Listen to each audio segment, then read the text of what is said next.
people think for us to prosper or for us to get better, we need to earn more. That's not the thing. நம்ம என்ன நினைக்கிறோம், நமக்கு பணம் நிறையா வரும்போது, எனக்கு ஒரு புது வேலை கிடச்சிச்சு, எனக்கு சம்பள உயர்வு கிடச்சிச்சு, நான் இந்த எக்ஸ்ட்ரா ஒரு பிஸ்னஸ் பண்ணுறேன், வருமானம் அதிகமானால் அது ப்ராஸ்பரிட்டின்னு சாதாரணமாக நினைக்கிறோம். It is not that. Prosperity is not dependent on the bank balance you have. It is a real life that comes from within you. அது உங்களுக்குள்ளேருந்து வரக்கூடிய ஒரு நிஜமான ஜீவன், a true life. It's different. So we are planning to do a prosperity conference soon. சில சிஸ்டர்ஸ்லாம் கேட்டிருக்காங்க. After Diwali, maybe in the month of November, God willing, we'll do that. So கர்த்தர் சித்தமான November மாதத்தில் நாம் ஒரு ப்ராஸ்பெரிட்டி கான்ஃபரன்ஸ் வைப்போம். Okay, செழிப்பை பற்றி, ஃபினான்சஸ் எப்படி ஒர்க் பண்ணுன்றதை பற்றி பேசலாம். Will have some 2 or 3 days, ஒரு 2-3 நாள் வைக்கலாம். Sisters can talk about it and talk to உங்களுக்குள்ளே பேசிட்டு ஒரு கம்ஃபர்டபுளான ஒரு டைம் சொல்லுங்கள். And will do that. And அடுத்தது, the second thing that Amal was sharing was about the gas.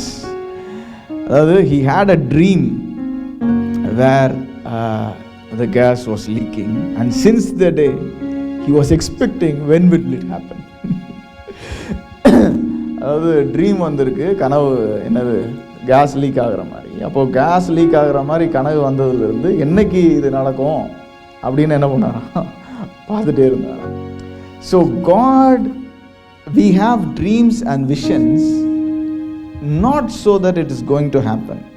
இப்போ கனவு விஷன் எல்லாம் வர்றது நடக்க போகிறத நமக்கு ஆண்டவர் சொல்கிறாரு அப்படின்னு கிடையாது. we have the authority to change what would happen.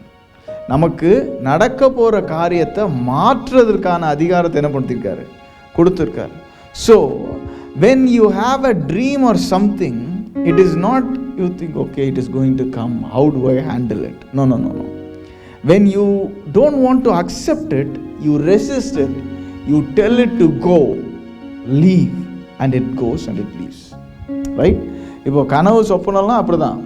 நீங்கள் ஒரு காரியம் வருதுன்னா, இது எனக்கு தேவையில்லை, இது இப்படி இருக்கக்கூடாது, இது மாறணும், இது எனக்கு இப்படி தான் வேணும். ரைட்?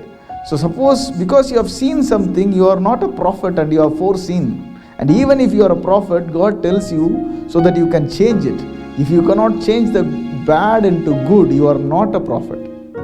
அதாவது நீங்கள் ஏதோ நடக்க போகிறத ஆண்டவர் முன்னாடியே உங்களுக்கு காமிச்சிட்டாரு அப்படின்னு நீங்கள் உங்களை தீர்க்கதரிசி நினச்சக்கூடாது. நீங்கள் தீர்க்கதரிசியாக இருந்தாலும் கூட ஆண்டவர் வரப்போகிற காரியத்தை உங்ககிட்ட சொல்லி அதை மாற்றுறதுக்கு தான் உங்ககிட்ட சொல்கிறார். ரைட்? அது வர்ற கெட்டதை மாற்றினாதான் நீ யார்? தீர்க்கதரிசி. நான் அழிவு வருதுன்னு சொன்னேன், அழிவு வந்துருச்சு பார்த்தியான்னு சொல்கிறவன் தீர்க்கதரிசி இல்லை. யோனாவோட கதை எல்லாருக்கும் தெரியும். எதுக்காக ஆண்டவர் அழிவு வருதுன்னு சொன்னார்? மக்களோட மனசை மாற்றுறதுக்கு. அப்போது ஒரு தீர்க்கதரிசியாக யோனாவோட வெற்றி என்னது? மக்கள் மனம் மாறினது. தேவ சித்தத்தில் யோனா ஒரு பங்காக இருந்தது. You know, Jonah was a part of God's plan and will, and the people changed their hearts. That was his success as a prophet. Not that he said you will perish and they perished. அவர் அழிந்து போவீங்கள்னு சொன்னார், எல்லாரும் என்ன பண்ணிட்டாங்க? அழிந்து போயிட்டார்கள். அப்படிங்கிறது தீர்க்கதரிசியாக வெற்றி இல்லை. Right?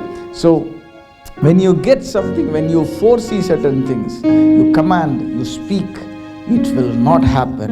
I resist it, I cast it out. You understand? So அப்போ நம்ம அப்படி ஏதாவது பார்த்தோம்னா நம்ம கமாண்ட் பண்ணுறோம், இதை ரெசிஸ்ட் பண்ணுறோம், இது நடக்காதுன்னு நான் என்ன சொல்கிறேன்? கட்டளை எடுக்கிறேன். You speak in tongues over the matter, you say it will not happen. நீங்கள் என்ன சொல்கிறீங்க? அந்நிய பாஷைகளில் பேசுகிறீங்க, இது நடக்காது, அதை நான் இயேசு நாமத்தில் கேன்சல் பண்ணுறேன், இப்படி தான் நடக்கும்னு சொல்கிறீங்க. And as how you said it will be, that's the power that is in you. நீங்கள் எப்படி சொன்னீங்களோ அதே மாதிரி என்ன பண்ணும்?